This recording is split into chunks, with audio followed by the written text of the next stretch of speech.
Selamat pagi semuanya. Saya Rati Dwi Suci, umur 24 tahun. Saya menderita dari dua kanker yang berbeda. Awalnya itu 2010 saya didiagnosa kanker limfoma yang ada di lengan kiri bagian atas. Nah, waktu itu dokter udah bilang harus diamputasi, tapi keluarga nolak waktu itu karena kondisinya juga masih baik-baik aja. Nah, waktu itu dokter menyarankan untuk kemoterapi. Jadi Rati kemoterapi sebanyak 6 kali. Terus remisi 2012 awal, 2012 akhir Rati tumbuh lagi benjolannya di lengan kiri bagian atas lagi di tempat yang sama dengan diagnosa rhabdomyosarcoma atau kanker otot dada. Selama 3 bulan Rati rasa coba pengobatan herbal, minum jamu, banyak yang Rati coba, tapi hasilnya makin memburuk. Nah, waktu itu di rumah pembuluh darah yang ada di kansernya itu pecah, jadi pendarahan di rumah langsung dibawa ke rumah sakit. Ternyata udah nggak bisa diselamatkan waktu itu. Tangannya kata dokter udah nggak masuk oksigen, jadi harus diamputasi. Jadi waktu itu Rati kemo 2012 akhir ditangani juga dengan dokter Selvi. Terus amputasi di 2013 Januari, lanjut kemoterapi sekalian diiringi dengan radiasi. Kemudian sembuh. Nah, untuk Murni Teguh juga, semoga Murni Teguh semakin sukses, lebih banyak pasien yang remisi di sini. Untuk dokter Selvi juga semangat terus. Makasih udah bantu semua adik-adik yang di Murni Teguh, juga Smiling Kids. Support yang ada dari mereka ini sangat luar biasa. Jadi adik-adik ini waktu menjalani pengobatan juga nggak merasa kesepian gitu sih. Jadi mungkin lebih semangat menjalani pengobatannya. Terima kasih. Selamat pagi semuanya.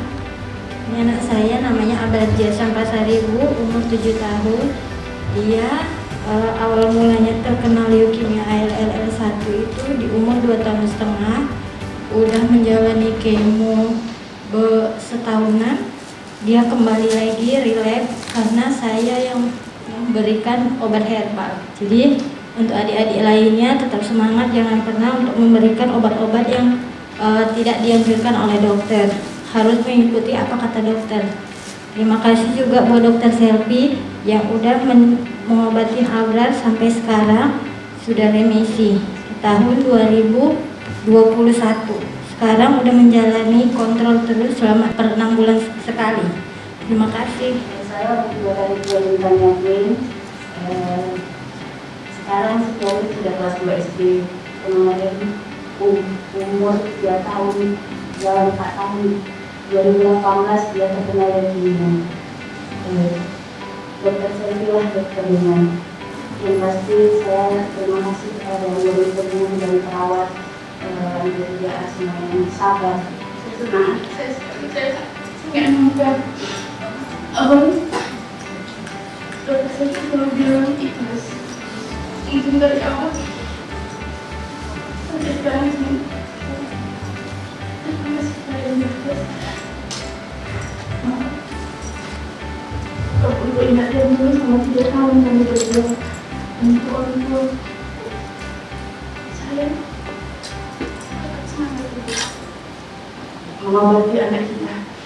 Jangan pernah menyangka untuk ikhlas itu memang susah. Kesabaran ini saya yang pasti kata dokter Selvi tetap sehat, makanan dijaga, jangan terlalu kecapeannya, tetap kontrol nomor sekali. Terima kasih. Terima kasih atas kesempatannya. Sebelumnya, Assalamualaikum warahmatullahi wabarakatuh. Selamat pagi dan siang untuk kita semua. Perkenalkan, nama saya Muhammad Al-Ansori.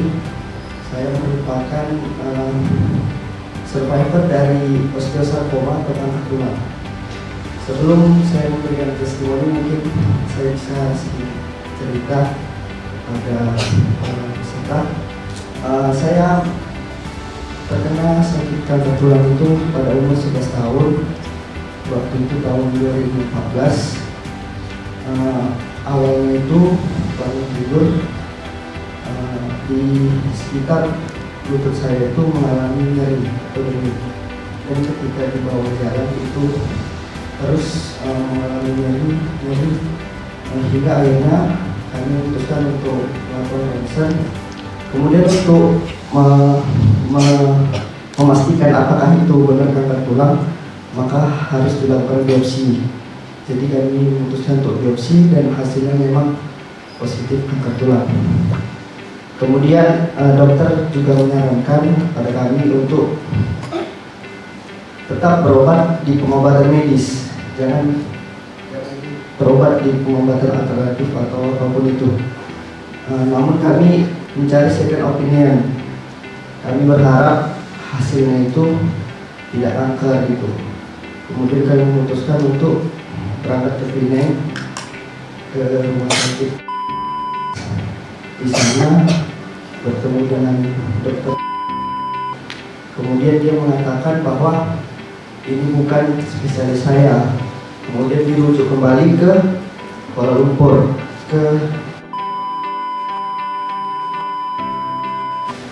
di sana kami bertemu dengan dokter ortopedi, profesor, dan beliau mengatakan memang hasilnya kanker tulang.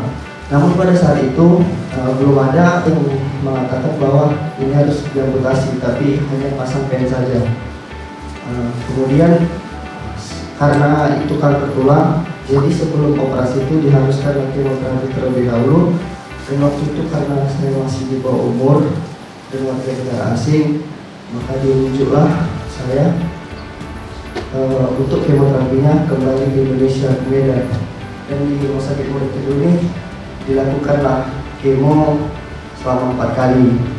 Kemudian setelah dilakukan kemo selama 4 kali, maka pada sekitar bulan November tahun 2014, Dr. Prasojo Sudardiko memberikan statement bahwasanya sakit yang saya alami ini harus diamputasi, nggak bisa dipasang pen. Jadi karena waktu itu saya belum kuat dan saya merasa sakit saya ini masih bisa disembuhkan karena memang bengkaknya itu masih kecil. Jadi kami memutuskan untuk pergi di pengobatan medis, dan kami bawa ke pengobatan alternatif. Namun hasilnya bukan malah semakin baik, tapi malah semakin parah. Bengkaknya semakin besar dan lama-lama itu pecah. Jadi sekitar tahun 2015 itu kami balik lagi ke Rumah Sakit Murid Teguh, dan waktu itu memang dokter Sri itu sudah marah lah sama kami gitu, karena kenapa nggak berobat medis gitu. Jadi pihak rumah sakit itu memberikan dokter onkologinya itu kepada dokter Selvi. Dokter Selvi menangani. Jadi pada akhirnya pada bulan 5 atau 27 tahun 2015 itu saya diamputasi di Rumah Sakit Murid Teguh. Kemudian setelah proses operasi dilakukanlah kemoterapi kembali selama 8 kali, lebih kurang 8 bulan. Jadi saya ingin menekankan kepada adik-adik atau teman-teman penderita kanker bahwasanya penyakit kanker ini ya jalan satu-satunya adalah pengobatan medis. Tidak bisa kita berobat alternatif atau dimanapun itu, karena saya sendiri sudah mengalami, bukan malah semakin membaik hasilnya, tapi malah semakin buruk. Jadi jika para pasien diberikan arahan oleh dokter atau obat atau apapun itu, maka ikuti saja anjuran dari dokter, karena itu terbaik dan itu ikhtiar yang bisa kita lakukan. Mungkin itu saja yang saya sampaikan. Bila kurang saya mohon maaf. Assalamualaikum warahmatullahi wabarakatuh.